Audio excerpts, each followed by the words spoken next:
इस वक्त मौजूद हूँ बिहार की राजधानी पटना के गांधी मैदान में, जहां पटना पुस्तक मेला का आयोजन किया गया है 5 दिसंबर से 16 दिसंबर 2025 तक। तो हम अभी आए हुए हैं आदरी फाउंडेशन के पास। ये आखिर क्या कुछ ये फाउंडेशन के माध्यम से कहना चाहते हैं, क्या कुछ इनका उद्देश्य है, चलिए हम इनसे जानते हैं। मेरा नाम ज़ायरा है, मैं आदरी में काम करती हूँ as a research assistant.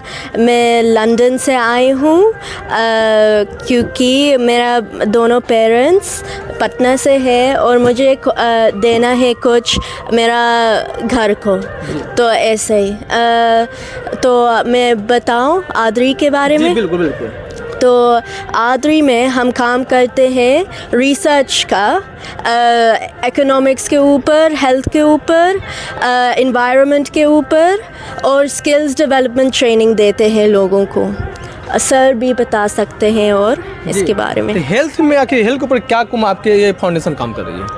Health में हमारा रिपोर्ट्स यहाँ है, तो यहाँ पे हम काम कर रहे हैं। प्राइवेट सेक्टर हॉस्पिटल्स मैप कर रहे हैं। सब प्राइवेट फैसिलिटीज़ पूरा बिहार में सब डिस्ट्रिक्ट्स में कहाँ पे है, कौन सा सबसे अच्छा है, ये सब चीज़ मैप कर रहे हैं। तो लोगों को जानेंगे कहाँ पे सबसे अच्छा सर्विस मिलेंगे।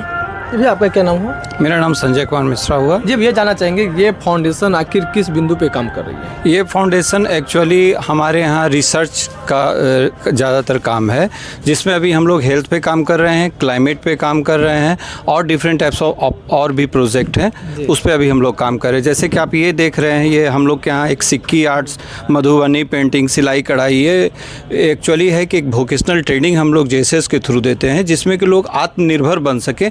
जो आज की जो महिलाएं हैं, जो न्यू लिटरेट महिलाएं हैं, जो खास करके कॉलेज नहीं गई हैं, स्कूल नहीं गई हैं, लेकिन उन लोगों को एक बाज़ार देने का हम लोग एक माध्यम बनना चाहते हैं कि उन लोग को एक स्किल्ड दिया जाए, ताकि वे लोग समाज के मुख्य धारा में शामिल हो सकें। वो कैसे जुड़ेंगे आपसे? वो हमारे यहाँ एक प्रोसेस है, जिसमें कि एक नॉमिनल फ़ीस दे करके आप वहाँ रजिस्ट्रेशन करा सकते हैं, और उसका कोर्सेज चलता है, जो कि 3 महीने का 6 महीना का कोर्सेज होता है। उस कोर्सेज के थ्रू हम लोग उनको आर्ट में निपुण करने का कोशिश करते हैं, और जो प्लेटफॉर्म उन लोगों के सामान को परचेज कर सके, उसके बीच में एक ब्रिज का काम करते हैं। अच्छा, आदरी फाउंडेशन जो अभी तक कितने लोगों को सहायता पहुंचा चुकी है?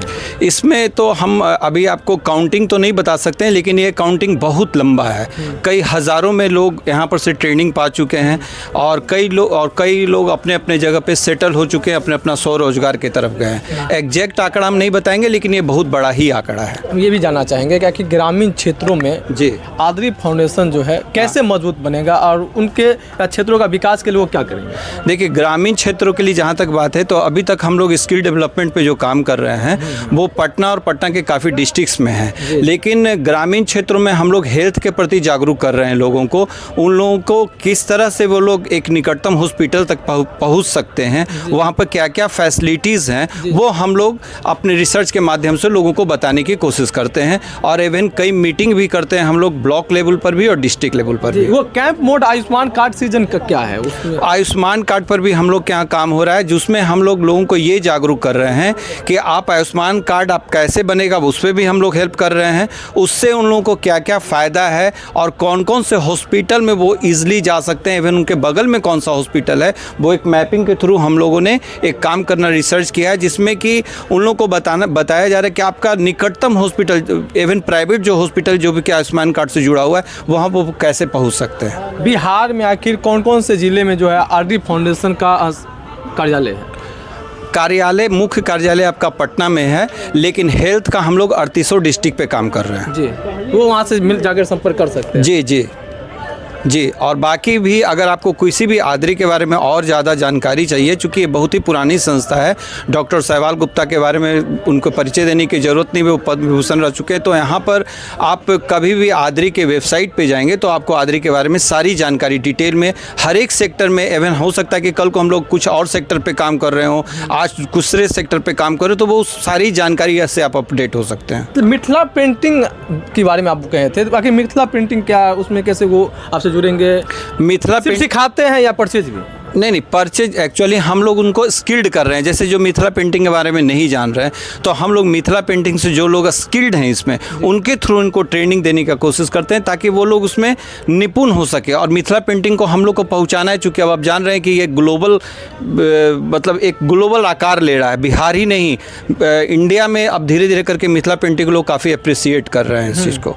तो हम लोग चाह रहे हैं कि उन लोगों के जो पेंटिंग है, मिथिला पेंटिंग जो बिहार की एक बहुत बड़ी पहचान है, उसको हम लोग स्प्रेड कर सके और सभी जगह। तो पटना पुस्तक मेला में कैंप लगाए हुए हैं, इसके माध्यम से क्या कुछ संदेश देना चाहते हैं? पटना पुस्तक मेला इसलिए हम लोग लगाए हैं जिसमें कि लोग आ सकें, देख सकें हम लोग ने किस किस चीज़ पर क्या क्या रिसर्च किया। रिसर्च की भी काफ़ी कॉपी हैं जिसमें लोग जानकारी ले सकते हैं। हेल्थ के बारे में है, पॉल्यूशन के बारे में, इकोनॉमिक्स के बारे में है। साथ ही साथ जो स्किल डेवलपमेंट हम लोग जो चला रहे हैं, जो एक वोकेशनल ट्रेनिंग जो दे रहे हैं, जिसे उन लोगों के चीज़ों में जागरूक कर सके लोगों को, ताकि वो लोग इसको जुड़ करके आगे बढ़ें।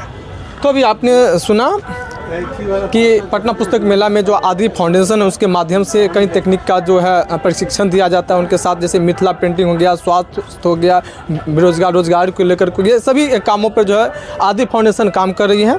तो जिनको भी जुड़ना हो तो उनका एक वेबसाइट है और उनसे पटना में कार्यालय, वहाँ से भी आप मिल करके जुड़ सकते हैं। फिलहाल के लिए इतना ही। मैं राहुल चौधरी।